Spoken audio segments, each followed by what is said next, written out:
ഇടുക്കി ആനച്ചാലിൽ തദ്ദേശ തെരഞ്ഞെടുപ്പ് ഡ്യൂട്ടിക്ക് പോയ ജീപ്പ് ഉടമകൾക്ക് കൂലി ലഭിച്ചില്ലെന്ന് പരാതി.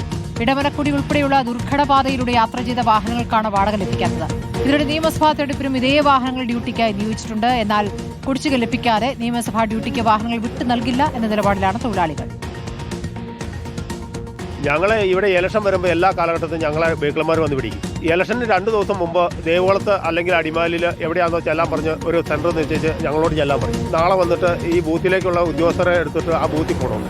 ദുർഘടം പിടിച്ച വഴിയിലൂടെയാണ് നമ്മുടെ ആളുകളെല്ലാം പോകുന്നത്. ഡീസലിൻ്റെ 1000 രൂപ 1500 രൂപ അങ്ങനെയൊക്കെയാണ് തരുന്നത്. അല്ലെങ്കിൽ ഒരു തുണ്ട് എഴുതിയിട്ട് പമ്പിലേക്ക് കൊടുക്കാൻ പറയും. അത് കഴിഞ്ഞ് തിരിച്ചു വന്നു കഴിഞ്ഞാൽ ഏതെങ്കിലും സമയത്ത് ഞങ്ങൾക്ക് നക്കാപ്പിച്ചായിട്ട് 500 രൂപ 1000 രൂപ 800 രൂപ ഒക്കെയാണ് അനുവദിച്ചു തരുന്നത്. ഇപ്പോൾ പോയ സാറന്മാർക്കും ഒന്നും അറിയത്തില്ല. വിളിച്ചു കഴിഞ്ഞാൽ നമ്മളിപ്പോൾ എവിടെയാണ് സർക്കാർ ഓഫീസിൽ ഒന്ന് വിളിച്ചു കഴിഞ്ഞാൽ പോലും അവർക്ക് അതിനെക്കുറിച്ചൊരു ധാരണയുമില്ല, ഒന്നും ഒരു അറിവുമില്ല.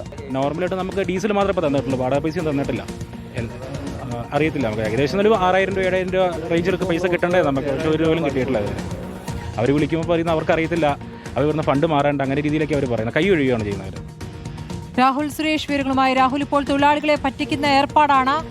ഇതിൽ ആരെയാണ് ഇവർ കുറ്റപ്പെടുത്തുന്നത്? എവിടെയെങ്കിലും ഇവർ പരാതി നൽകിയിട്ടുണ്ടോ?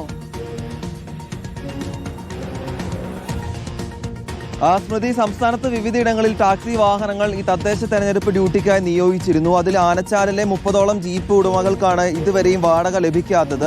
അതിൽ ഇടമലക്കുടി ഉൾപ്പെടെയുള്ള ദുർഘടപാതയിലൂടെയാണ് ഇവർ ഈ യാത്ര പോവുകയും ചെയ്തത്. ജീവൻ പണയം വെച്ചാണ് ഇവർ ഈ തെരഞ്ഞെടുപ്പ് ഡ്യൂട്ടിക്കായി പോയത്. പക്ഷേ ഈ തദ്ദേശ തെരഞ്ഞെടുപ്പ് കഴിഞ്ഞ് മാസങ്ങൾ പിന്നിടുമ്പോഴും 1 രൂപ പോലും വാടകയായി ലഭിച്ചിട്ടില്ല എന്നാണ് ഈ ജീപ്പ് ഉടമകൾ പറയുന്നത്.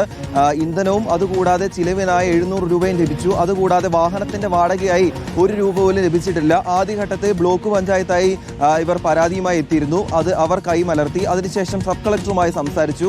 ഇവരെല്ലാം തന്നെ കൈമലർത്തുന്ന സാഹചര്യമാണ് ഉള്ളത് എന്നതാണ് ഇവർ പറയുന്നത്. അതുകൂടാതെ കഴിഞ്ഞ ദിവസം ഇതേ ആളുകൾ വന്ന് തന്നെ നിയമസഭാ തെരഞ്ഞെടുപ്പിന് ഇതേ വാഹനങ്ങൾ പിടിക്കുകയും ചെയ്തിട്ടുണ്ട്. അപ്പോൾ അടുത്ത ദിവസം തന്നെ ഈ നിയമസഭാ തെരഞ്ഞെടുപ്പിന് വേണ്ടി ഈ വാഹനങ്ങൾ ഹാജരാക്കുകയും ചെയ്യണം. ശരി, രാഹുൽ സുരേഷ്, ഇപ്പോൾ തൊഴിലാളികളെ പറ്റിച്ചിരിക്കുന്നു എന്നുള്ളതാണ്, അവർക്ക് കുടിശ്ശിക ലഭിക്കാനുണ്ടെന്നുള്ള പരാതിയാണ് ഇടുക്കിയിൽ നിന്ന് വരുന്നത്.